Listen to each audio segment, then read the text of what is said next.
Hello everyone, good evening. Bhardwaj classes में आप सबका स्वागत है। जैसा कि आप लोग आज के थंबनेल से ये देख ही लिए होंगे कि आज जो हम लोग डिस्कस करने वाले हैं ईपीएफओ में पूछे गए अभी तक के पिछले 10 साल में जितने भी इंग्लिश के क्वेश्चंस पेपर हैं उसको हम लोग देखने वाले हैं। तो एक्चुअली हुआ क्या है कि पिछले 10 साल में, यानी कि आज अगर 2021 चल रहा है तो 2011 से बात किया जाए तो अभी तक में इन्फोर्समेंट ऑफिसर का 3 ही बार एग्ज़ाम हुआ है। ठीक है, तो हम लोगों को बेसिकली 3 पेपर को ही डिस्कस करना है। एक्चुअली अदर और सब ईपीएफओ के अंदर और भी कुछ एग्ज़ाम होते हैं, उनका एग्ज़ाम हुआ है बट इन्फोर्समेंट ऑफिसर का नहीं हुआ है। ठीक है, तो इस चीज़ को लेकर डाउट में नहीं रहिएगा। तो पिछले 10 साल में इन्फोर्समेंट ऑफिसर का सिर्फ 3 ही एग्ज़ाम हुआ है और इस तीनों एग्ज़ाम में जो क्वेश्चंस पूछे गए हैं और उनसे जो भी रिलेटेड क्वेरी है आज हम लोग उसको देखेंगे। तो चलिए आगे बढ़ते हैं। आगे बढ़ने से पहले मैं अपने पहले वीडियो के बारे में बता दूं। मैंने आज से 4 दिन पहले अपना वीडियो अपलोड किया था। हालांकि उसका वॉइस क्वालिटी बहुत ख़राब था, उसके बावजूद भी आप लोगों ने इतना प्यार दिखाया, इसके लिए बहुत बहुत धन्यवाद। बट अमय पारखी जी का एक क्वेरी है। एक्चुअली उसमें मैंने बताया था कि अगर सीएससी का एग्ज़ाम होगा 10 अक्टूबर को दे दिया है डेट, तो ईपीएफओ का क्या होगा। हालांकि ईपीएफओ का डेट अभी तक भी नहीं दिया है। तो अमय पारखी जी का ये सवाल है कि क्या ये नेक्स्ट ईयर होगा। तो देखिए ऐसा कुछ नहीं है, नेक्स्ट ईयर नहीं होने वाला है, ये आज इसी साल होगा और हमको लगता है कि जल्दी ही हो जाएगा। वैसे मेरा तो अनुभव है कि ये अगस्त तक नहीं होगा, इसीलिए जो मैंने अपने कोर्स में टारगेट रखा है वो 15 अगस्त तक रखा है। लेकिन हो सकता है, इट मे बी, अगर सिचुएशन अच्छा हुआ तो ये अगस्त से पहले भी हो सकता है। ठीक ना, बाद में जाने का तो बहुत कम ही चांस है, बट अगर सिचुएशन ठीक ना रहा तो बाद में भी हो सकता है। तो इस तरह के भ्रामक न्यूज़ में नहीं रहिएगा कि लेट से होगा, नेक्स्ट ईयर होगा। अपना तैयारी जारी रखिए और होप रखिए कि इस साल होगा। और अच्छा, ये एक ग्राफ भी देख लीजिए। आज का ग्राफ है, ये 17 मई का मतलब रिपोर्ट आया है, आज 18 में है जब मैं ये वीडियो रिकॉर्ड कर रहा हूँ। तो उसमें आप देख सकते हैं कि ग्राफ किस तरह से नीचे जा रहा है। अगर ये ग्राफ काफ़ी नीचे जाएगा तो ये बहुत जल्दी ये डेट दे देगा। यूपीएससी तो सिर्फ इसी के लिए वेट कर रही है ना कि अभी सिचुएशन ख़राब है। अगर लॉकडाउन वगैरह हट गया तो मुझे नहीं लगता है कि वो और लेट करेंगे। खैर, ये सब बातें होती रहेगी। चलिए हम लोग ये जो पेपर है इस पर बात करते हैं। उस पर बात करने से पहले एक बार फिर मैं बता दूं कि मैं आप लोगों से प्रॉमिस कर चुका हूं कि 19 मई से ईपीएफओ का complete course free of cost में मैं यूट्यूब पे ला रहा हूँ। ठीक है, तो अगर आप इससे बेनिफिटेड होना चाहते हैं तो हमसे जुड़े रहें। चलिए आगे चलते हैं और देखते हैं क्वेश्चन पेपर और उसके एनालिसिस। अभी तक जो 3 पेपर हुआ है, 2015 में नोटिफिकेशन आया था बट एग्ज़ाम थोड़ा लेट से हुआ था, 2016 तक चला गया था रिजल्ट वगैरह देते देते। फिर 2017 में हुआ था और अभी 2020 में आया है। तो पिछला 3 साल का अगर हम रिकॉर्ड देखें तो हम देखते हैं कि क्वेश्चंस जो है इंग्लिश का 2012 में 12 क्वेश्चन, 2015-16 में सिर्फ 10 क्वेश्चन पूछा था और 2017 में 20 क्वेश्चन। वैसे 2020-21 का जो एग्ज़ाम पैटर्न है उसमें हमको लगता है कि 2017 का ही पैटर्न फॉलो किया जाएगा, क्योंकि ये ज़्यादा अप्रोप्रिएट था। बट कुछ कहा नहीं जा सकता है, यूपीएससी है, अनप्रिडिक्टेबल सर्विस कमीशन, कुछ कह नहीं सकते हैं। ठीक है, बट अपना जो तैयारी का दायरा रहेगा कमोबेश इसी सब पे रहेगा। ठीक है, तो एक बार देख लेते हैं क्या क्या पूछा था। सिनोनिम्स का 1 क्वेश्चन पूछा था 2012 में, एंटोनिम से 1 क्वेश्चन, 1 वर्ड सब्स्टिट्यूशन से 2 वर्ड। और देखिए 2012 में 2 पैराग्राफ पूछ दिया था जिसमें कि 4 क्वेश्चन था, एक पैराग्राफ पे 4 क्वेश्चन था। लेकिन 2015-16 और 2017 में एक भी पैराग्राफ नहीं है। तो इस तरह के मतलब कुछ आइडिया नहीं लगा सकते। हो सकता है कि फिर से 2 पैराग्राफ आ जाए इस बार के एग्ज़ाम में। तो अपन लोग को जो तैयारी करना है हर चीज़ को कवर करते हुए चलना है। ठीक है, आगे चलते हैं 2012 के क्वेश्चंस को। देखिए 2012 का पहला क्वेश्चन है, a judgement before knowing all the facts. Actually ये जो क्वेश्चन था इसमें क्वेश्चन ये था कि ये जो स्टेटमेंट है किसको डिफाइन करेगा। तो हर एक वर्ड का अगर हम हिंदी जान लें तो हमको क्लियरली पता चल जाएगा। देखिए डेलिबरेट का मतलब होता है जानबूझकर। ठीक है, डेलिबरेट का मतलब होता है जानबूझकर। सेंसिबल का क्या मतलब होता है, मतलब समझदार, काफ़ी संवेदी। प्रीमेच्योर मतलब जो मैच्योर नहीं हुआ है और परिपक्व टाइप का। हार्श मतलब कठोर।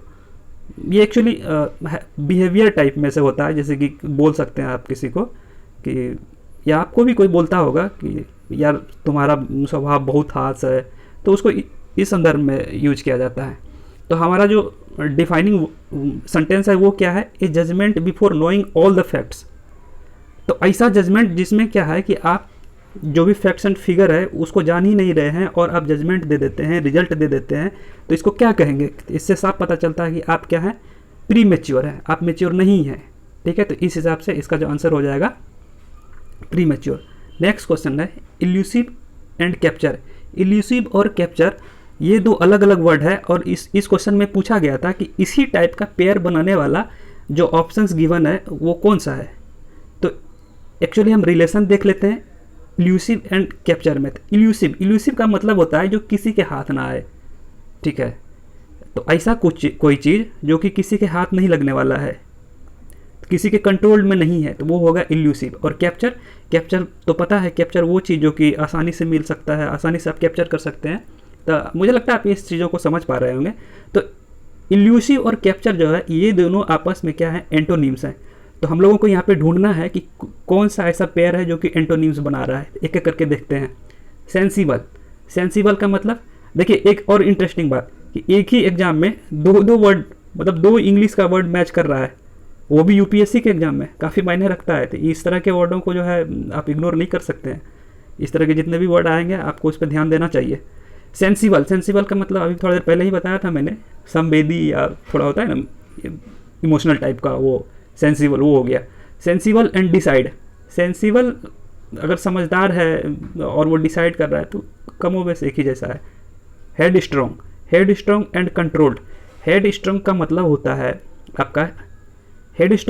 आपका हाथी, जो कि एकदम कठोर टाइप का होता है, उसको बोलते हैं हेड स्ट्रॉन्ग। आप इसको ऐसे भी याद रख सकते हैं, मान लीजिए किसी का हेड है और वो स्ट्रॉन्ग है, तो क्या वो किसी का बात सुनेगा? नहीं, किसी का बात नहीं सुनेगा, वो कहीं पे भी अपना सर मार देगा। ठीक है, तो ये बस याद रखने के लिए है। तो हेड स्ट्रॉन्ग जो होता है वो काफ़ी हठी स्वभाव का होता है, किसी का बात नहीं मानता है। ठीक है, और कंट्रोल्ड वो जिसको कि आप आसानी से कंट्रोल कर सकते हैं, आप आसानी से कैप्चर कर सकते हैं। यानी कि यहाँ पे आप देख रहे हैं जो रिलेशन है, एंटोनिम्स जैसा रिलेशन कमोबेश बन रहा है। अच्छा, और जो नेक्स्ट टू मतलब रिमेनिंग है उसको भी देख लेते हैं, पता चल जाएगा। इलास्टिक एंड स्ट्रेच एक ही जैसा वर्ड है, दोनों सिनोनिम्स है। परसुएसिव एंड कन्विंस दोनों सिनोनिम्स है। तो इस हिसाब से हम देखते हैं कि इसका जो राइट आंसर होगा हेड स्ट्रॉन्ग एंड कंट्रोल्ड हो जाएगा। ठीक है, चलिए नेक्स्ट स्लाइड पे चलते हैं। नेक्स्ट क्वेश्चन है परस्यू। ये एक्चुअली क्वेश्चंस पूछा गया है कि परस्यू का एंटोनिम्स क्या होगा, तो देख लेते हैं। जितने भी ऑप्शंस दिए गए हैं अगर सबका हमको मालूम मीनिंग पता चल जाए तो हम आसानी से जो है अपने राइट आंसर तक पहुंच सकते हैं। तो परस्यू का मतलब होता है किसी चीज़ को जारी रखना, जैसे ये कोर्स वगैरह में बेसिकली यूज होता है, like I am pursuing my PhD degree. ठीक है, नेक्स्ट इसका ऑप्शंस है डिसकंटिन्यू मतलब आप किसी चीज़ को छोड़ रहे हैं, उसको जारी नहीं कर रहे हैं, आसान वर्ड है, आप लोग जानते ही होंगे। एबेंडन्ड मतलब क्या होता है, किसी चीज़ को छोड़ देना, कंप्लीटली त्याग कर देना। ठीक है, और फिर रीस्ट्रेन मतलब रीस्ट्रेन और स्ट्रेन कमोबेश एक ही जैसा वर्ड है, और दोनों का मतलब होता है किसी चीज़ पे अंकुश लगाना या नियंत्रित करना। तो इस हिसाब से डिसकंटिन्यू मतलब बीच में छोड़ देना, एबंडन कंप्लीट रूप से छोड़ देना, रीस्ट्रेन हो गया आपका कि आप जो है क्या कर रहे हैं, किसी चीज़ को नियंत्रित कर रहे हैं, अंकुश लगा रहे हैं। अच्छा, तो यहाँ से ही हमको कम्प्लीटली पता चल रहा है कि जो परस्यू है, परस्यू का एग्जैक्ट आंसर जो है डिसकंटिन्यू हो जा रहा है। लेकिन उसके बावजूद भी जो एक और हमको ऑप्शन बच रहा है डिटर का मतलब क्या होगा, यहाँ पे डिटर का मतलब हो जाएगा मतलब नियंत्रित करना एक तरह से, या अवरोध कर देना। खैर आगे चलते हैं। आगे का क्वेश्चन है सर्क्यूटस का इसमें से सिनोनिम्स पूछा था। ठीक है, मतलब इसका सेम मीनिंग वाला। तो इसका जो 4 ऑप्शन है, इनडायरेक्ट है, कंफ्यूजिंग है, क्रूक्ड है, साइक्लिक है। सर्क्यूटस का सबसे पहले मतलब क्या होता है? सर्क्यूटस मतलब कुछ इस तरह का गोल टाइप का जो होता है उसको सर्क्यूटस बोलते हैं। मतलब टेढ़ा मेढ़ा भी नहीं, जैसे कि कोई पाथ ए है यहाँ पे और कोई पाथ बी है, तो यहाँ पे मतलब गोल सा चक्कर लगा के जब कोई पहुंच रहा है, तो वो कुछ इस तरह से हुआ सर्क्यूटस। अच्छा, इसमें क्या पूछा है, सिनोनिम्स। सर्क्यूटस का मतलब जो कि सीधा सीधा नहीं है, ठीक है। तो इसका राइट आंसर तो वैसे इनडायरेक्ट हो जाएगा, क्योंकि ये सीधा सीधा नहीं है, सर्क्यूटस का राइट आंसर इनडायरेक्ट हो जाएगा। लेकिन उसके अलावा भी हम लोग देख लेते हैं कि अदर और जो सब वर्ड है उसका क्या क्या मीनिंग होता है। कन्फ्यूजिंग वर्ड से तो आप लोग काफ़ी फेमिलियर है ही, मुझे नहीं लगता है कि आप लोगों को नहीं पता होगा। नेक्स्ट है आपका क्रूक्ड। क्रूक्ड का मतलब होता है कि कुटिल, ठीक है, कूटनीति टाइप वाला। जैसे कि एक मूवी आया था क्रूक्ड, जिसमें जो एक्टर है मुझे ध्यान नहीं आ रहा है, वो ऑस्ट्रेलिया न्यूजीलैंड पे बेस्ड था, काफ़ी फेमस एक्टर है। खैर जो भी है, क्रूक का मतलब होता है धूर्त, ठीक है। और नेक्स्ट जो है साइक्लिक का मतलब होता है गोल गोल। तो साइक्लिक एंड सर्क्यूटस तो एक ही जैसा हो गया। इसमें पूछा इंटोनिम्स था, तो राइट आंसर जो है इनडायरेक्ट हो जाएगा। नेक्स्ट क्वेश्चन पैसेज है। जैसा कि हमने बताया था कि 2012 के क्वेश्चन में 2 पैसेज पूछा था, 2 पैसेज, और दोनों में 4-4 क्वेश्चंस थे। तो ये पहला पैसेज है, इस पैसेज को आप लोग पढ़ लीजिएगा। इसका जो हिंदी है वो हम डिक्टेट करके आपको बता देते हैं कि इसमें ऐसा कुछ है कि राइटर 2 अलग अलग जनरेशन्स के बारे में बात करता है, एक ओल्डर जनरेशन्स के बारे में, एक यंगर जनरेशन्स के बारे में। अब यंगर जनरेशन्स का तो आपको पता है कि क्या होता है कि वो काफ़ी, यंगर जनरेशन क्या होता है कि वो इबुलियंस होता है। इबुलियंस का मतलब होता है आपका उत्साह, ठीक है, मतलब जोश टाइप का। और इम्पेशेंस होता है। यंगर जनरेशन में पेशेंस नाम का कोई चीज़ नहीं होता है। बट इसके उल्टे जो मतलब ओल्ड जनरेशन होते हैं उसमें थोड़ा पेशेंस रहता है, और वो काफ़ी मतलब पहले सोचते हैं, विचारते हैं, उसके बाद कुछ करते हैं। काम ज़्यादा मतलब एक्शन कम लेना पसंद करते हैं, और किसी चीज़ को जो होता है ना अपना मील बांट के बैठ के बात करने का, वैसा कुछ ट्रेंड आ जाता है। तो उस इसमें बताया जा रहा है कि जो है आदमी परेशान रहता है। पहला हाफ जो है, फर्स्ट हाफ जो है, तो वो मतलब यंगर जनरेशन में रहता है, तो उसको ओल्डर जनरेशन से प्रॉब्लम होता है। फिर नेक्स्ट हाफ में जब वो खुद ओल्डर जनरेशन में चला जाता है, तो फिर उसको अपने से जो मतलब यंगर जनरेशन आता है उससे भी सेम टाइप का प्रॉब्लम आने लगता है। इस तरह का कुछ पैसेज है, उसको आप पढ़ लीजिएगा। उससे रिलेटेड जो क्वेश्चन है उसको देखते हैं। इसमें पहला क्वेश्चन है, what according to you is the theme. इसमें थीम पूछ रहा है, theme and the idea of the passage. तो क्लियरली अभी जैसा कि हम आपको बताएं कि जो इसका थीम हो जाएगा वो जनरेशन गैप होगा, ठीक है। नेक्स्ट जो हम लोगों का क्वेश्चन है वो है, the older generation is suspicious about younger generation as youngers lack. तो ऐसा कौन सा चीज़ होता है जो कि ओल्डर जनरेशन में होता है बट वो यंगर जनरेशन में नहीं होता है, और उसके लिए ओल्डर जनरेशन जो है यंगर जनरेशन के प्रति सस्पिशियस होता है। तो वो क्या है, नन अदर देन पेशेंस। क्योंकि यंगर जनरेशन में पेशेंस की कमी होता है, उत्साह बहुत होता है, और यंगर जनरेशन क्या करता है, किसी भी एक्शन को लेने से पीछे नहीं हटता है। वो सिर्फ बातों में समय नहीं लगाता है, वो जल्दी से जल्दी एक्शन लेना पसंद करता है, ऐसा ऑथर का कहना है। Next question, the author seems to be supportive of the idea that. देखिए ये क्वेश्चन जो है हमको बहुत अच्छा लगा। क्यों? क्योंकि इसका जो भी स्टेटमेंट है, जब आप इसका ऑप्शंस को पढ़िएगा तो सारा का सारा राइट है। आपको इसमें से जो एप्रोप्रिएट होगा वो चुनना पड़ेगा, और जब तक कि आप इसके पैसेज को अच्छे से नहीं पढ़े रहेंगे तो मुझे लगता है धोखा खा सकते हैं। तो ऐसे सब क्वेश्चन पे ध्यान दीजिएगा। चलिए इसको हम बताते हैं एक्चुअली इसमें है क्या। इसमें पहला जो ऑप्शन है, the people of the older generations are man of the words rather than action. जैसा कि हम बोलते आ रहे हैं कि जो ओल्डर जनरेशन होता है वो बात करना ज़्यादा पसंद करता है, थोड़ा एक्शन कम लेता है। तो ये बात बिल्कुल सही है, गलत नहीं है, बिल्कुल सही है। और नेक्स्ट है कि the younger generation is impatient. हाँ, ये भी सही है, यंगर जनरेशन तो में पेशेंस की कमी होती है। बट अगला है, the younger generation today is much misunderstood and more maligned than it deserve. इसमें देखिए 2 वर्ड आ रहा है आपको, मिसअंडरस्टूड एंड मेलिंग्ड। तो मिसअंडरस्टैंड का जो मतलब होता है, हमको नहीं लगता है कि आप लोग अगर EPFO का फॉर्म भरे हैं तो नहीं जानते होंगे, ऑब्वियस सी बात है, जानते ही होंगे। लेकिन बहुत लोग होंगे जिसको मेलिंग्ड का जो वर्ड है, ये मेलिंग वर्ड थोड़ा नया टाइप का लग रहा होगा। तो हम आपको इसका हिंदी बता देते हैं। इसका हिंदी होता है बदनाम। तो राइटर का ऐसा मानना है कि जो यंगर जनरेशन है वो अपने आर्टिकल में जो लिखे हैं, जो पैसेज में है, कि वो जो है क्या है कि थोड़ा मिसअंडरस्टूड है और ज़्यादा बदनाम है देन इट, जैसा जितना कि वो डिजर्व मतलब करता है। तो क्या ये मतलब सपोर्टिव है ऑथर के बिहाफ पे या नहीं? तो इसका राइट आंसर होगा हाँ, बिल्कुल सपोर्टिव है। ऑथर ये बोलते हैं कि जो यंगर जनरेशन है वो थोड़ा ज़्यादा मिसअंडरस्टूड है और बदनाम है, और वो डिजर्व भी करता है। ठीक है, क्यों? क्योंकि वो थोड़ा इम्पेशेंस है, जल्दी से जल्दी कोई भी एक्शन ले लेता है। तो इस बिहाफ पे इसका जो राइट आंसर हो जाएगा ऑप्शन सी। नेक्स्ट क्वेश्चन है, and at the world goes on.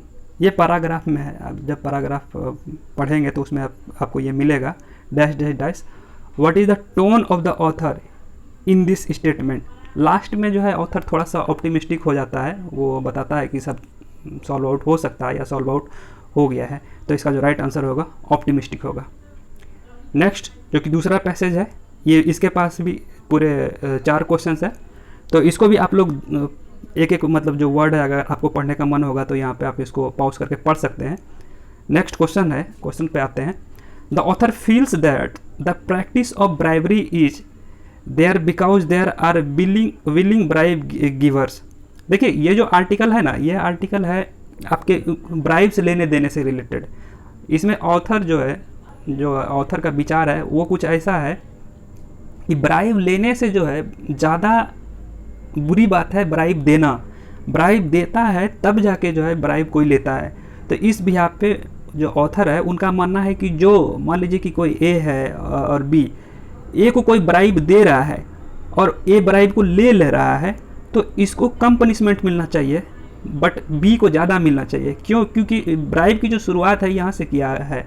ठीक है, इन्होंने ही ब्राइब को शुरुआत किया है। इवन अगर ए भी शुरुआत करता है ना, वैसे ए जल्दी नहीं करेगा, ये ऐसा ऑथर का मानना है।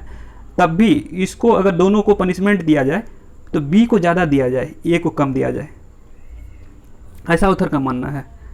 तो क्या ये सही है? तो बिल्कुल सही है कि जो ऑथर ऐसा फील करता है, the practice of bribery is there, जो घूस लेने का प्रैक्टिस है होता है। क्यों? क्योंकि जो है ब्राइब देने वाला का इच्छा होता है, ब्राइब देने वाला पहले से तैयार होता है।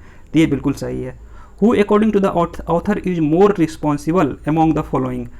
बता रहा है कि अगर जो घूसखोरी की जो पूरी पूरी सिस्टम है उसमें सबसे ज़्यादा रिस्पॉन्सिबल कौन है? तो सबसे ज़्यादा वो है जो कि ब्राइब देता है, तो मतलब ब्राइब गिवर, ये राइट आंसर हो जाएगा। नेक्स्ट क्वेश्चन है, who according to the author should be punished more severely. अब किसको ज़्यादा पनिशमेंट मिलना चाहिए? तो हमने जैसा कि आपको बताया कि जो ब्राइब दे रहा है उसको ज़्यादा पनिशमेंट मिलना चाहिए, ऐसा ऑथर बोलता है। तो इसका राइट आंसर हो जाएगा B. Who according to the author is more corrupted. जो मतलब पूरे आर्टिकल में सबसे ज़्यादा कौन करप्टेड है? तो देखिए उसमें एक और बात बताया गया है, और इवन जो आर्टिकल है उसमें जीसस का भी जिक्र किया गया है। वो बोलते हैं कि जो ज़्यादा एफ्लुएंट होता है और ज़्यादा मतलब पैसे वाले होते हैं वही करप्शंस को बढ़ावा देते हैं। तो इसका जो है राइट आंसर होगा the affluent who exploits the weakers of the poor. तो इसका जो राइट आंसर होगा सी हो जाएगा। ठीक है, तो चलिए नेक्स्ट हम लोग जो है 2015-16 के क्वेश्चंस को डिस्कस करते हैं। पहला क्वेश्चन है, I gave him a piece of my mind. इस सेंटेंस का पूछा गया था कि ये किसको रेफर कर रहा है, तो इसका मतलब क्या होता है। तो चलिए एक एक करके पहले ऑप्शंस को देखते हैं, फिर क्वेश्चंस को समझते हैं। तो पहला ऑप्शन है एप्रिसिएशन। एप्रिसिएशन का क्या मतलब होता है कि किसी को प्रोत्साहित करना। ठीक है। वार्निंग का मतलब होता है चेतावनी देना। ग्रीटिंग का मतलब होता है किसी को एक तरह से इन्वाइट कर रहे हैं। स्कोल्डिंग का मतलब होता है डांटना। चलिए सबका हिंदी मीनिंग तो समझ गए, बट अब अभी भी क्लियर नहीं हो रहा है कि क्वेश्चन क्या कह रहा है। क्वेश्चन कह ये रहा है कि I gave him a piece of my mind. यहाँ देखिए, देखने से ऐसा लग रहा है कि कोई अपना पीस ऑफ माइंड जो है उसको दे रहा है, यानी कि हम अपना पीस ऑफ माइंड जो है उसको दे रहे हैं। ठीक है, लेकिन इसका ऐसा मीनिंग नहीं होता है। ये यहाँ पे पीस ऑफ माई माइंड एक फ्रेजल वर्ब है जिसका मतलब होता है कि आप क्या कर रहे हैं, किसी को डांट रहे हैं, किसी को स्कॉल्ड कर रहे हैं। तो राइट आंसर जो हो जाएगा वो हो जाएगा स्कॉल्डिंग। अच्छा, इसको याद कैसे रखेंगे? देखिए इसको बस इस तरह से समझना है कि आप अगर किसी को अपने पीस ऑफ माइंड दे रहे हैं तो आप अपना शांति नहीं दे रहे हैं, बल्कि सामने वाले का शांति भंग कर रहे हैं। ठीक है, तो इस तरीके से आप इसको याद रख सकते हैं। नेक्स्ट है ब्लू ब्लड। देखिए ब्लू ब्लड भी एक फ्रेजल वर्ब है। ठीक है, देखिए क्या है ना कि 2016 में जितना भी क्वेश्चन पूछा गया है, टोटल 10 क्वेश्चन पूछे गए हैं, 10 में से 8 क्वेश्चन जो है ना वर्ड से ही रिलेटेड है। आप देख लीजिए ना, हर मतलब सब वर्ड से ही रिलेटेड है, ना तो इसमें कोई पैराग्राफ है, ना तो बहुत ज़्यादा एरर डिटेक्शन, मतलब ग्रामर वाला भी पोर्शन ज़्यादा नहीं है, एरर डिटेक्शन भी नहीं है, ठीक है। तो ज़्यादातर क्या है कि वर्ड से रिलेटेड क्वेश्चन है। जैसे इसी में देखिए पूछा गया है कि ब्लू ब्लड, सिंपली एक ब्लू ब्लड लिख दिया है और वो बता रहा है कि ये इसका मतलब क्या होता है। ऑप्शन दे दिया है polluted water, shape of tick would, aristocrat, A costly object. तो पहले समझना होगा कि ब्लू ब्लड है क्या। देखिए अगर आप इसको नहीं समझ पा रहे होंगे तो आपको लग रहा होगा कि ये शायद कुछ ब्लड वलड से रिलेटेड होगा, तो आप ऑप्शन मार देंगे शेप ऑफ टिक वुड। क्यों? क्योंकि शेप ऑफ टिक वुड का मतलब होता है कि टिक वुड का रस, टिक वुड का जूस। तो ब्लड और जूस एक तरह से मिल रहा है तो शायद ऐसा मार सकते हैं, लेकिन ये आप अगर ऐसा करेंगे तो हो जाएगा गलत। क्यों? क्योंकि ब्लू ब्लड का मतलब होता है काफ़ी रिच, एकदम एफ्लुएंट, बहुत ज़्यादा धनवान। तो इसका जो राइट आंसर हो जाएगा एरिस्टोक्रेट हो जाएगा, ठीक है। और बाद बाकी जो भी ऑप्शन हैं उतना इंपॉर्टेंट नहीं है। नेक्स्ट क्वेश्चन है बैलाड। बैलाड में भी इसी तरह से पूछा गया है कि बैलाड का मतलब क्या होता है। देखिए बैलाड एक ऐसा चीज़ है जो कि मतलब एक सॉन्ग या पोएम के फॉर्मेट में होता था क्या है भी अभी भी। मतलब अगर आप किसी सॉन्ग या पोएम के माध्यम से अगर पूरा का पूरा स्टोरी नरेट कर पाते हैं, पूरा का पूरा स्टोरी आप अगर डिफाइन कर पाते हैं तो वो क्या कहलाएगा? बैलाड कहलाएगा। अगर इसको मतलब शुद्ध हिंदी में देखा जाए तो इसका मतलब होता है जैसे कि विरह गीत, गाथा गीत टाइप का, ठीक है। तो ऑप्शन देखते हैं। पहला ऑप्शन है ये नोवेल है, नहीं ये नोवेल तो नहीं है। एक हिस्टोरिकल नरेशन, देखिए यहाँ पे आप गलती कर सकते थे। हिस्टोरिकल नरेशन और बैलाड में कहीं ना कहीं सिमिलरिटी है, बट ये नहीं है सही। क्यों? देख लेते हैं आगे के ऑप्शन में, पता चल जाएगा। आगे का ऑप्शन है कि एक पॉपुलर स्टोरी है। देखिए इसमें और भी थोड़ा सा था आगे लिखा हुआ, लेकिन जगह कम था इसलिए हमने उसको हटा दिया। तो हम आपको यहाँ पे डिफाइन कर देते हैं कि बैलाड का जो मतलब होता है वो ये होता है कि सॉन्ग या पोएम के फॉर्मेट से आप किसी स्टोरी को कहते हैं। तो इसका जो राइट आंसर होगा पॉपुलर स्टोरी होगा, म्यूजिकल कॉमेडी ये नहीं है। नेक्स्ट है प्लेगरिज्म। प्लेगरिज्म का क्या मतलब होता है? प्लेगरिज्म का मतलब होता है कि एक तरह से साहित्यिक चोरी, ठीक है। आप अगर किसी के कंटेंट को लेके और खुद पब्लिश करते हैं जो कि आपका रियल में नहीं है, तो वो क्या है? आप किसी का कोई चीज़ चुरा रहे हैं ना, तो वो चीज़ क्या है? मतलब आप किसी का लिटरेचर चुरा रहे हैं। तो जब आप किसी के लिटरेचर को चुराते हैं तो वो प्लेगरिज्म कहलाएगा, ठीक है। नेक्स्ट है डिडैक्टिक क्या है? डिडैक्टिक का मतलब होता है आप किसी चीज़ को कुछ सिखा रहे हैं, किसी चीज़ को कोई शिक्षा दे रहे हैं, किसी चीज़ को आप जो है दूसरे को लर्न करवा रहे हैं, उससे कोई सीख रहा है, तो वो क्या हो जाएगा? डिडैक्टिक होगा। बट किसी स्पेसिफिक और मतलब डायरेक्शन में डिडैक्टिक एक ऐसी सीख है, एक ऐसा मतलब टीचिंग फॉर्मेट है जिसमें क्या होता है कि मोरल लेसन को दिया जाता है, जिसमें मोरल लेसन सिखाया जाता है, जिसमें आपको मोरलिटी के बारे में बताया जाता है, ठीक है। तो डिडैक्टिक का मतलब हो जाएगा teaching of moral lesson. Next permeate का मतलब होता है किसी चीज़ को फैला देना या फैल जाना, ठीक है। तो इसका राइट आंसर हो जाएगा स्प्रेड ऑल ओवर। इसके अलावा जो सब ऑप्शन है, ऑप्शन एक एक करके देख लेते हैं। ऑप्शन में है कि एडवोकेट का मतलब क्या होता है? एडवोकेट का मतलब हो जाता है कि आप किसी का समर्थन कर रहे हैं। आप किसी को अगर एडवोकेट कर रहे हैं मतलब आप किसी का समर्थन कर रहे हैं। नेक्स्ट है leave a permanent impression. Permanent impression का मतलब हो गया कि आप किसी का जो है अस्थायी रूप पे प्रभाव छोड़ रहे हैं, ठीक है। और इसका राइट आंसर जो हो जाएगा स्प्रेड ऑल ओवर हो जाएगा परमिएट का। नेक्स्ट क्वेश्चन है he was hoist by his own petard. बहुत अच्छा ये फ्रेज यहाँ पे यूज हुआ है। Hoist by his own petard का मतलब होता है कि आप कुछ ऐसा प्रॉब्लम क्रिएट करना चाहते हैं किसी और के लिए, ठीक है। बट आप मान लीजिए कि कुआं खोद रहे हैं किसी और के लिए, बट इसमें अगर आप खुद ही गिर जाते हैं तो आप क्या हो रहे हैं कि आप खुद होस्ट हो जा रहे हैं अपने ही पेटार्ड में। मतलब you are being hoisted by your own petard, ठीक है।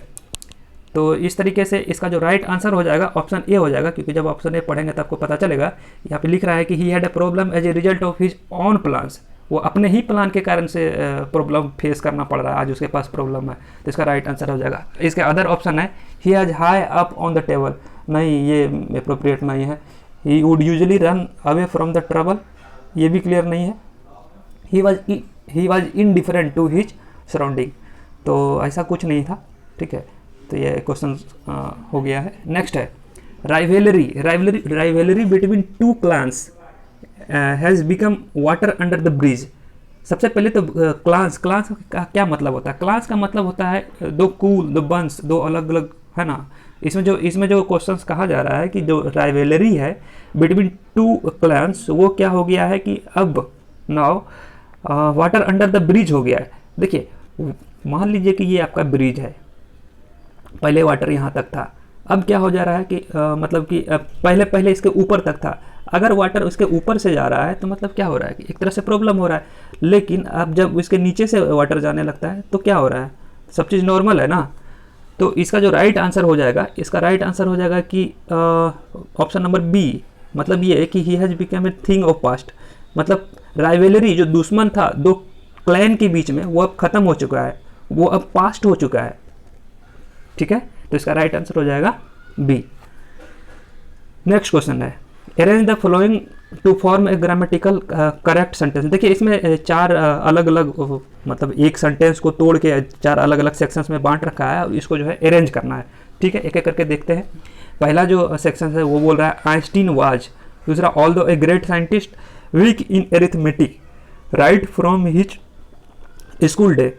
देखिए, इसको करने का सही तरीका ये है कि इसमें कुछ जो वर्ड होता है, जैसे कि आप जो नाउन है, जो प्रोनाउन है, इन सब चीज़ों को पकड़ के आप एक आइडिया लगा सकते हैं कि कौन सबसे पहले आएगा, और उसके बाद फिर ऑप्शन से मैच करके आप इसके सही आंसर तक पहुंच सकते हैं।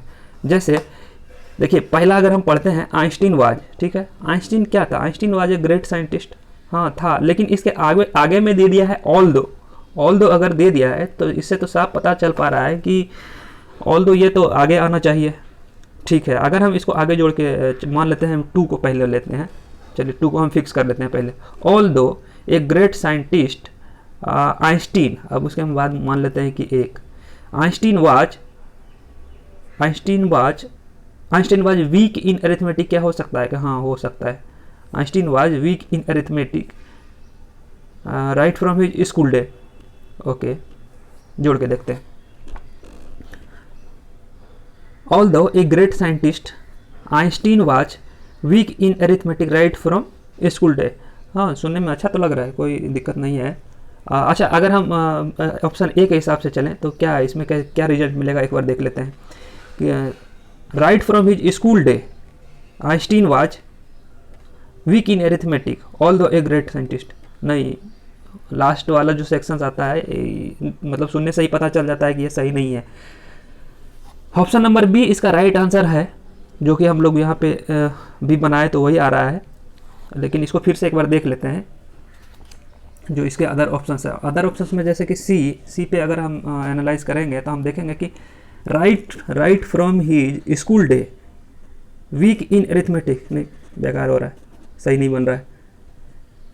डी में है कि टू, उसके बाद थ्री, टू में है although a great scientist weak in arithmetic, नहीं, साइंटिस्ट के बाद उसका नाम आना चाहिए, पहले ही वीक इन अरिथमेटिक नहीं, इस साउंड नॉट गुड। तो इस तरीके से आप इसके सही आंसर तक एक तो ऑप्शन से जा सकते हैं, और दूसरा अगर आपको प्रैक्टिस है तो आप फिर आसानी से जो है इसको कर सकते हैं। चलिए, अब 2017 का क्वेश्चन शुरू करते हैं। 2015-16 का जो भी क्वेश्चन था वो कंप्लीट हो गया था। 2015-16 में जैसा कि हमने आपको शुरू में ही बताया था कि टोटल 10 क्वेश्चन था, जिसमें कि 8 क्वेश्चन तो डायरेक्ट वर्ड वगैरह से ही। 2017 का क्वेश्चन काफ़ी बैलेंस है, उसमें टोटल 20 क्वेश्चन पूछे गए हैं, लगभग 3 क्वेश्चन जो है आपका सिनोनिम से, 3 एंटोनिम से, काफ़ी बैलेंस है। हालांकि इसमें कोई पैराग्राफ नहीं है, बट इसमें एरर करेक्शन वगैरह है, तो काफ़ी बैलेंस है। कुल मिलाकर बैंकिंग वाला जो क्वेश्चन पैटर्न होता है उसको फॉलो किया गया है। तो चलिए हम लोग शुरू करते हैं 2017 का क्वेश्चन। देखिए, पहला क्वेश्चन है फंडामेंटल। इसमें हम पूरा क्वेश्चन नहीं लिखे हैं, एक्चुअली फंडामेंटल का एक मतलब सेंटेंस बना के उन्होंने दे रखा था, और उसके बाद पूछा गया था कि इसका सिनोनिम्स क्या होगा। 3 क्वेश्चन जो शुरुआती है वो सिनोनिम्स के हैं, उसके बाद जो एंटोनिम्स के हैं। तो एक एक करके अगर हम उसका हिंदी मीनिंग समझ जाएँ तो शायद हमको सही आंसर तक जाने में सुविधा होगी। फंडामेंटल, फंडामेंटल जैसा कि हम लोग जानते हैं कि कोई चीज़ बहुत ज़्यादा आवश्यक होता है ना, जब कोई चीज़ बहुत मतलब आपके लिए ज़रूरी हो जाता है, जैसे कि फूड आपके लिए क्या है, एकदम फंडामेंटल है, ठीक है। अभी जैसे कि अभी के सिचुएशन में अगर आप कहें कि क्या ऑक्सीजन कोविड पेशेंट के लिए क्या है, वो फंडामेंटल है ना। अगर किसी का सांस फूल रहा है, उसकी कमी हो रही है, तो वो क्या हो रहा है, एक फंडामेंटल ही तो है उसके लिए। इसका ऑप्शन जो है, पहला ऑप्शन है प्रोडक्टिव। प्रोडक्टिव का क्या होता है कि मतलब कोई चीज़ फ्रूटफुल हो रहा है, आपके लिए फ़ायदेमंद हो रहा है, तो आप उसको बोल सकते हैं कि वो प्रोडक्टिव है, ठीक है। जैसे कि ये आप सेशन सुन रहे हैं, ठीक है, और आपके लिए ये कहीं ना कहीं डायरेक्टली या इनडायरेक्टली आपके एग्जाम में ये अगर ये हेल्प कर रहा है, तो ये सेशन आपके लिए प्रोडक्टिव था, ठीक है। आप इस तरह से इसको समझ सकते हैं। नेक्स्ट है आपका इसेंशियल। इसेंशियल ही इसका राइट आंसर होगा। इसेंशियल ही फंडामेंटल के सिनोनिम्स होंगे। इसेंशियल का भी मतलब होता है आवश्यक, फंडामेंटल का भी मतलब होता है एकदम मूलभूत जरूरी वाला चीज़। सक्सेसफुल से हम लोगों को पता है ये राइट आंसर नहीं होगा। इफेक्टिव मतलब जो प्रभाव छोड़ता है, तो ये भी नहीं होगा। तो इस तरह से जो पहला क्वेश्चन है फंडामेंटल वर्ड का सिनोनिम्स ढूंढना था, इसके सारे ऑप्शंस को हमने देखा। नेक्स्ट वर्ड है हेकेट। इसका थोड़ा प्रोनाउंसिएशन अजीब है, हेकनेड जो है, हालांकि इसका हिंदी मीनिंग होता है काफ़ी घिसा पिटा। मतलब ये घिसा पिटा जो फैशन वगैरह में इस्तेमाल होता है, जैसे कि कोई कपड़े का डिजाइन है या और भी कुछ जो कि फैशन से रिलेटेड है, और वो बहुत बार यूज अगर हो चुका है, बहुत बार उसका यूज हो चुका है, और अभी भी अब वो मतलब क्या बोल सकते हैं, आउट ऑफ फैशन हो गया है, घिसा पिटा हो गया है, तो आप उसको बोल सकते हैं हेकनियाड है, ठीक है। तो इसका जो सिनोनिम्स पूछा है, तो राइट आंसर क्या हो जाएगा, राइट आंसर हो जाएगा इसका क्लिज्ड का भी मतलब होता है घिसा पिटा, बट इसके अलावा और जो और सब ऑप्शंस है, इनडिफरेंट है, इमेजिनेटिव है, इम्प्रेसिव है। इसका एक एक करके हिंदी मीनिंग समझ लेते हैं। इनडिफरेंट का मतलब होता है कि एकदम जो कि डिफरेंट हो, है ना, मतलब थोड़ा जो इसका अगर एग्जैक्ट हिंदी की बात करें, तो इसका एग्जैक्ट हिंदी होता है एकदम उदासीन, ठीक है। उसके बाद इमेजिनेटिव होता है, जो कि होता है ना, क्या बोल सकते हैं उसको आप, काल्पनिक, इमेजिनेटिव काल्पनिक, है ना।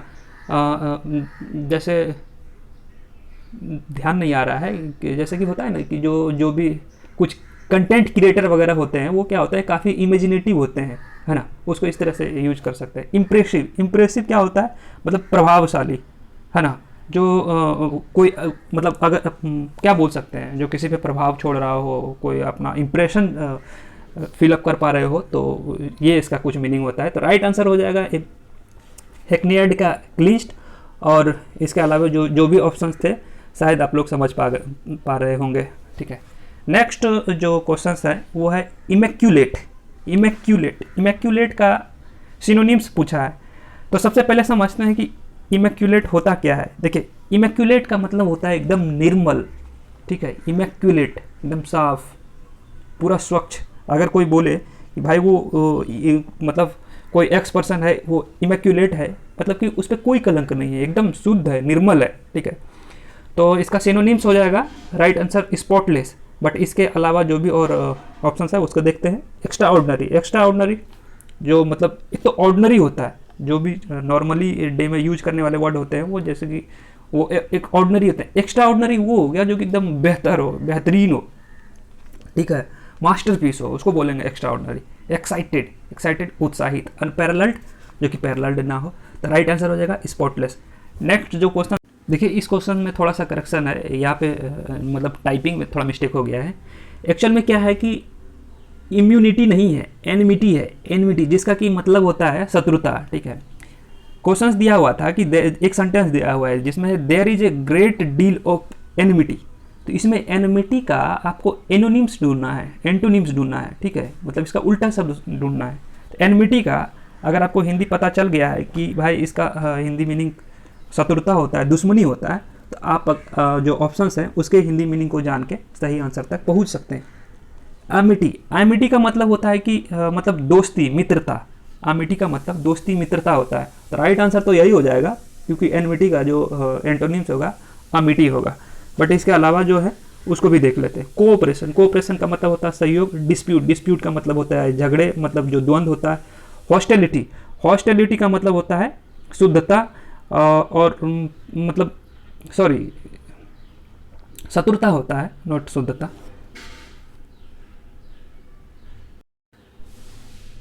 तो कोऑपरेशन का मतलब हो जाएगा आपका सहयोग।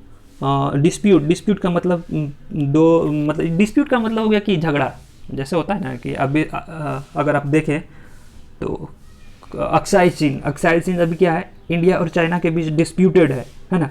इस संदर्भ में आप इसको यूज कर सकते हैं। हॉस्टिलिटी, हॉस्टिलिटी का मतलब होता है आप किसी को जब बंधक बना रहे हैं तो उसको क्या कर रहे हैं, हॉस्टाइल बना रहे हैं। और अगर आप किसी को हॉस्टाइल कर लेते हैं तो वो क्या हो गया, आप उसके बाद हो गया वो हॉस्टिलिटी। और हॉस्टिलिटी का मतलब हो जाएगा इस तरह से शत्रुता, ठीक है। नेक्स्ट है सी वाज रिलक्टेंट। तो अपोजिट वर्ड पूछा है तो सबसे पहले तुमको जानना पड़ेगा कि इसका मीनिंग क्या होता है। देखिए, रिलक्टेंट का मतलब होता है असंतुष्ट, अनिच्छुक, ठीक है। तो इसके अलावा अब जो ऑप्शंस है उस पर जाते हैं। एनॉक्सियस, एनॉक्सियस का मतलब होता है आपका एकदम बेचैन, है ना, रेस्टलेसनेस टाइप का, वो हो गया आपका एनॉक्सियस। हैप्पी, हैप्पी का मतलब क्या होता है, इसको तो बोलने का ज़रूरत ही नहीं है, सबको पता है। अनविलिंग, अनविलिंग का मतलब होता है आपका अनिच्छा, है ना, जो कि मतलब किसी के इच्छा के विरुद्ध हो रहा है। और ईगर, ईगर का मतलब होता है उत्साहित, काफ़ी उत्सुक, है ना, उसके इच्छा से। तो इसका जो राइट आंसर है वो हो जाएगा आपका ईगर। क्यों? क्योंकि रिलक्टेंट का मतलब होता है अनिच्छुक, बट ईगर का मतलब होता है इच्छा से, एकदम उत्साहित है ना। नेक्स्ट है I can't comply with the queer. इसमें क्वीर का इन्होंने एंटोनिम्स पूछा है। तो क्वीर का मतलब क्या होता है? क्वीर का मतलब होता है असामान्य, मतलब एबनॉर्मल, जो कि नॉर्मल नहीं है ना। तो इसका फिर जो आंसर होगा, आंसर तक पहुंचने के लिए फिर से वही एक वर्ड का हमको पहले समझना होगा है क्या। स्ट्रेंज, स्ट्रेंज का मतलब क्या होता है? एकदम विचित्र टाइप का। तो क्वीर और स्ट्रेंज तो लगभग एक ही जैसा हो गया। क्यों? क्योंकि क्वीर का मतलब होता है एबनॉर्मल, और स्ट्रेंज भी तो मतलब एक तरह से वैसा ही हो गया। नेक्स्ट है निम्बल। निम्बल, निम्बल का मतलब होता है फुर्तीला, मतलब कोई अगर काफ़ी एक्टिव है तो उसको आप बोल सकते हैं कि निम्बल है। और एवरीडे, एवरीडे के बारे में तो सबको पता है। कैस्टोमरी, कैस्टोमरी का मतलब होता है विशिष्ट, प्रचलित, है ना। तो इस हिसाब से इसका जो राइट आंसर है, राइट आंसर क्वीर का हो जाएगा। जो अपोजिट है वो कस्टमरी। एक बार फिर से देख लेते हैं। क्वीर, क्वीर का मतलब होता है जो कि नॉर्मल नहीं है। कस्टमरी, कस्टमरी वो जो कि एकदम रेगुलर यूज में होता है ना, जो प्रचलित है, तो उसको क्वीर बोलेंगे। इस तरीके से हम लोगों ने इसको किया। नेक्स्ट हम लोगों को ईयर फाइंड करना है। पहला क्वेश्चन है as you know that the ignorant are easily duped. इसमें ईयर फाइंड करना है कि इस कौन से पार्ट जो अलग अलग कलर में है वो अलग अलग पार्ट है, तो इसमें से बताना है कि कौन से पार्ट में ईरर है।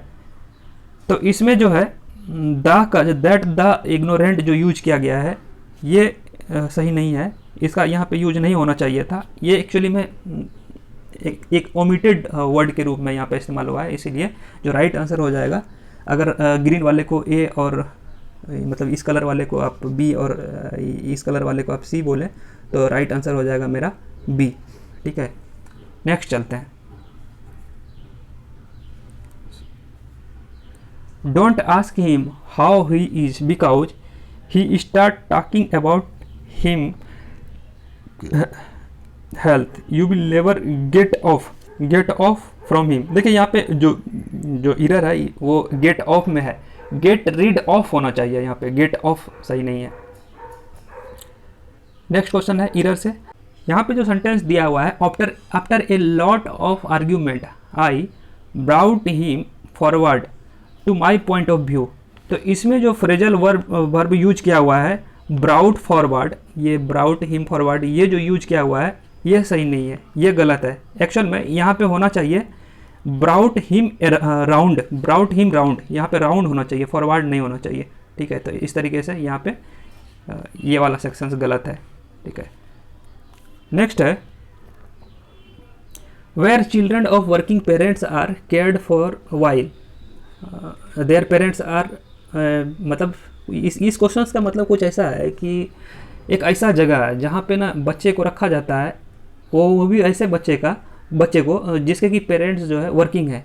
तो एक्चुअली होता क्या, ये हम लोग जो है सोशल सिक्योरिटी में भी पढ़ेंगे कि जो वर्किंग वुमन होता है या फिर जो वर्किंग पेरेंट होता है उसको एक तरह से अलाउ किया जाता है कि जब उनके बच्चे छोटे होते हैं तो जहाँ पे वो उनका वर्किंग प्लेस होता है उसी के आसपास में एक छोटा सा क्रीच बना दिया जाए, ठीक है, क्रीच बोलते हैं एक तरह से जहाँ पे छोटे बच्चे को रखा जाता है। तो वहाँ पे प्रॉपर फैसिलिटीज़ होती है बच्चे को रखने का, ताकि जो है क्या है ना कि जब बहुत छोटे होते हैं बच्चे तो उसके पेरेंट्स को बार बार उसको देखना पड़ता है, तो ऐसा फैसिलिटी होता है। और ये भी मतलब कुछ बहुत सारे उसमें रूल रेगुलेशन है, जब हम लोग सोशल सिक्योरिटी पढ़ेंगे तो उसमें हम लोग उसको डील करेंगे। बट यहाँ पे जो पूछा गया है where children of working parents are cared for while their parents are at work, तो उसको क्या बोलेंगे, तो उसको क्रीच बोल देंगे। नेक्स्ट है that which can not be taken by force, जिसको कि फोर्सफुली आप ज़बरदस्ती नहीं ले सकते हैं, तो उसको आप क्या बोलेंगे। इसका जो राइट आंसर हो जाएगा क्या हो जाएगा, इम्पॉसिबल होगा क्या, इम्पॉसिबल से कुछ रिलेट नहीं हो रहा है। इम्प्रोबेबल होगा क्या, इम्प्रोबेबल का मतलब होता है असंभाव्य, मतलब जैसे इम्पॉसिबल होता है वैसे ही एक तरह से प्रोबेबल भी होता है, तो ये भी नहीं होगा। इम्पिकेबल भी नहीं होगा। जो इसका राइट आंसर होगा वो होगा इम्प्रीग्नेबल। इम्प्रीग्नेबल मतलब क्या होता है, अभेद्य, जिसको भेदा नहीं जा सकता है। तो कुछ ऐसा जिसको कि इसमें जैसा कि दिया हुआ था that can not be taken by force, तो उसको क्या बोलेंगे, इम्प्रेग्नेबल। थोड़ा सा कंफ्यूजिंग था बट देखेंगे तो हो जाएगा, ठीक है, मेहनत करेंगे तो हो जाएगा। नेक्स्ट क्वेश्चन है क्वेश्चन टैग से, टेक ए सीट के बाद जो है क्वेश्चन टैग लगाना है, तो ये काफ़ी भारी नहीं है, इसको आप कर सकते हैं। इसका जो राइट आंसर होगा वुडंट यू, ठीक है। नेक्स्ट क्वेश्चन है एनीवन कैन मेक मिस्टेक, इसमें भी क्वेश्चन टैग लगाना है, तो इसमें क्वेश्चन टैग क्या हो जाएगा, एनीवन मेक मिस्टेक के साथ जो आएगा आप लोग भी गेस कर सकते हैं, काफ़ी मतलब भारी नहीं है। मेक्स मिस्टेक्स है यानी कि प्रेजेंट इंडेफिनिट में यूज हुआ है, तो इसका राइट आंसर क्या हो जाएगा, एनीवन मेक मिस्टेक्स का जो राइट आंसर हो जाएगा वो हो जाएगा कांट दे, है ना। जब यहाँ पे कैन है तो कांट और एनीवन है तो उसके लिए द हो जाएगा। आप उसको यहाँ से इस तरह भी रिलेट कर सकते हैं, जो आपका जो पहला क्वेश्चन था टेक ए सीट में क्या है कि यू आपका एक तरह से साइलेंट है, आपको कहा जा रहा है कि यू टेक ए सीट, तो you will take a seat, तो इसका जो मतलब क्वेश्चन टैग हो जाएगा वो हो जाएगा wouldn't you. Next question phrasal verb से है। देखिए इसमें ही इज़ फाउंड, देखिए यहाँ थोड़ा सा करेक्शन है, यहाँ पे फाउंडर नहीं होगा, फाउंड होगा, ठीक है। एक्चुअल में क्या है कि ही इज़ फाउंड ऑफ होना चाहिए, यहाँ पे गलती से ये टाइप हो गया है। He is fond of art and seems suited to be an artist. तो देखिए इसका मतलब क्या हुआ, फाउंड ऑफ का मतलब होता है कि प्रेमी, जैसे कि ही इज़ फाउंड ऑफ आर्ट मतलब वो आर्ट का प्रेमी है, और इट सीम्स कि उसको यही सूट करता है, ठीक है, यही सूट करता है, ये सूट करने के लिए जो है मतलब यही उसको अच्छा लगता है। इसके बदले में दूसरा फ्रेजल वर्ब हम लोगों को यहाँ पे इस खाली जगह पे सेट करना है, तो इसका जो राइट आंसर हो जाएगा कट आउट। कट आउट का मतलब होता है कि मतलब किसी के लिए जो उपयुक्त है, ठीक है, तो ये कट आउट इसका आंसर हो जाएगा। तो इसको कट आउट को रखने के बाद जो सेंटेंस बनेगा वो कुछ इस तरीके से बनेगा, he is fond of art and seems cut out to be an artist, ठीक है। नेक्स्ट क्वेश्चन जो है एक प्रीपोजिशन से है और दूसरा फ्रेजल वर्ब से। तो जो प्रीपोजिशन से क्वेश्चन है वो ये है कि he lived in a hand then dice, he lived a hand dice mouth existence surviving on just a few rupees a week. ये तो देखिए काफ़ी फेमस है, हैंड के बाद बिना टू का बोलने में भी दिक्कत हो रहा है, इतना यूज टू हो गया है कि हैंड के बाद जो है यहाँ पे टू लगेगा, टू उसका राइट आंसर होगा। इसका हैंड टू माउथ जो है एक फ्रेज है, इसका मतलब होता है काफ़ी गरीब। He lived a hand to mouth मतलब हाथ से मुंह तक की ही उसकी जो ज़रूरतें हैं वो पूरी हो पाती है, ऐसा मतलब सोच के आप इसको याद रख सकते हैं, ठीक ना। तो हैंड टू माउथ हो गया आपका काफ़ी पुअर, काफ़ी दयनीय स्थिति। नेक्स्ट जो क्वेश्चन है फ्रेजल वर्ब से है, यहाँ पे है we were happy in beginning but now all the troubles have appeared. तो यहाँ इस खाली वाले जगह पे अपीयर्ड के ही से सिनोनिम्स टाइप के वर्ड अगर बोले तो रख सकते हैं। एक्चुअली यहाँ पे फ्रेजल वर्ब होगा, तो इसमें कौन सा इन चारों में से अप्रोप्रिएट होगा? तो इसका राइट आंसर जो होगा क्रॉप्ड अप होगा, ठीक है। अपीयर्ड के बदले में यहाँ पे क्रॉप्ड अप आप इसको रख सकते हैं। क्रॉप्ड अप का मतलब क्या होता है? अचानक प्रकट होना। जैसे इस सेंटेंस को अब अगर आप पूरा पढ़ेंगे तो समझ में आ जाएगा। We were happy in the beginning, शुरुआत में हम सब हैप्पी थे, but now all the troubles have, पर अब सभी परेशानियाँ हैव क्रॉप्ड अप, मतलब अचानक प्रकट हो गए, ठीक है। तो इस तरीके से ये राइट आंसर हो जाएगा। नेक्स्ट है फ्रेजल वर्ब से, no one knows all it happened, sorry no one knows how it all happened. तो हाउ इट ऑल हैपेंड के बदले में यहाँ पे जो राइट वर्ड यूज होना चाहिए वो हो जाएगा came about. Came about and happened दोनों सिनोनिम्स हैं, ठीक है। मतलब सॉरी, सिनोनिम्स का ना गलत होगा, एक्चुअली में ये फ्रेजल वर्ब है जो कि हैपेंड के बदले में आप इस खाली वाले जगह में रख सकते हैं, ठीक है। वो बस समझने के लिए था, सिनोनिम्स दिल पे मत लीजिएगा। नेक्स्ट क्वेश्चन है I have to finish. Finish के बदले में जो यहाँ पे वर्ड रखना है, इस फ्रेजल वर्ड मतलब जो भी ये फ्रेजल वर्ब दिया हुआ है इसी में से एक को रखना है जो कि मोस्ट अप्रोप्रिएट हो। वैसे तो इसमें अगर फिनिश भी रखे तो कोई दिक्कत नहीं है। I have to finish this work before I leave tomorrow morning. यहाँ पे अगर फिनिश भी रखे तो कोई बात नहीं है, परफेक्ट है, सही है, बट फिनिश के बदले रखना है। तो देखिए पहली बात तो फिनिश आप रख ही नहीं सकते, सबसे पहले तो इसको काटते हैं। तो इसका जो राइट आंसर होगा वो होगा क्लियर अप, क्लीन अप नहीं होगा, clear up. I have to clear up this work before I leave tomorrow morning. Next question है serving the suffered is true yeoman's work. देखिए योमांस वर्क या योमांस service जो होता है ये एक फ्रेजल वर्ब है, ठीक है। ये और इसके बदले में आप जो है इसमें जो क्वेश्चंस पूछा गया है कि कौन सा मोस्ट अप्रोप्रिएट है, ठीक ना, योमांस वर्क के बदले में। तो योमांस वर्क के बदले में जो राइट आंसर है जो कि मोस्ट अप्रोप्रिएट यहाँ पे फिट हो रहा है वो है एक्सेलेंट जॉब, ठीक है।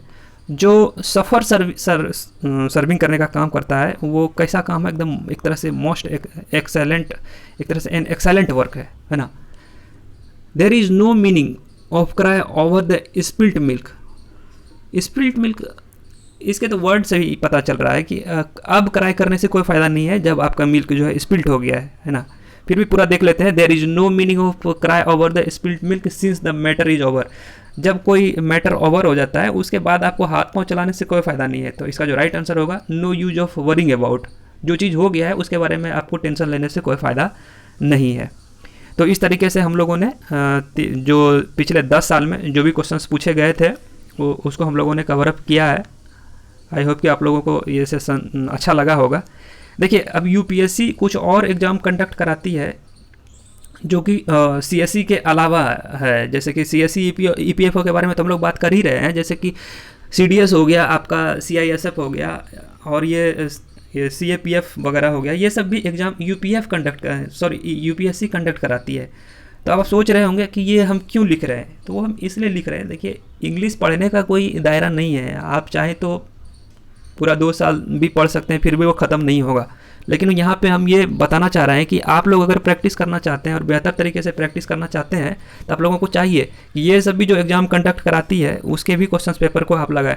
हालांकि हम और भी सेशन लेंगे, जैसा कि हमने शुरू में ही दिखाया था कि जो सब सेक्शन से पूछा जाता है क्वेश्चंस, तो और भी जो मेरा सेशंस होगा वो इस चीज़ पे डिपेंड करेगा कि जो सब भी क्वेश्चंस पूछा गया है सिर्फ उसी सब को टारगेट करके, ठीक है। ईपीएफओ में पूछा ही क्या जाता है, सिनोनिम्स पूछा जाता है, एंटोनिम्स पूछा जाता है, वन वर्ड सब्स्टिट्यूशंस पूछा जाता है, और मतलब कि 2012 में पैराग्राफ पूछा है। तो हम लोग जो है अब नेक्स्ट जो इंग्लिश क्लास रखेंगे वो इसी सब को टारगेट करके रखेंगे। और मेरा तो प्लानिंग ये है कि एक एक दिन में एक एक टॉपिक को उठाएंगे और उसमें से जो मोस्ट इम्पोर्टेंट सब वर्ड होंगे या मोस्ट इम्पोर्टेंट सब जो क्वेश्चंस होंगे उसको करके उसको फिनिश अप करते जाएंगे, ठीक ना। तो ठीक है, फिर हम लोग मिलेंगे नेक्स्ट क्लास में। एक बार फिर हम आपको बता दें कि जो पैटर्न रहा था 2015-16 में और 17 में और 2012 में कुछ ये रहा था, ठीक है। तो आप लोग देख लीजिएगा, इसी के अकॉर्डिंग जो है आपको तैयारी करना चाहिए। 19 तारीख से सोशल सिक्योरिटी का जो सब्जेक्ट है वो शुरू हो रहा है। जैसा कि हमने शुरू में ही प्रॉमिस कर रखा है कि ईपीएफओ का कंप्लीट कोर्स कराना है हमको, और 15 अगस्त से पहले पहले तक हमको फिनिश कराना है। तो 19 तारीख को आपका जो वीडियो है, पहला वीडियो आ जाएगा सोशल सिक्योरिटी से।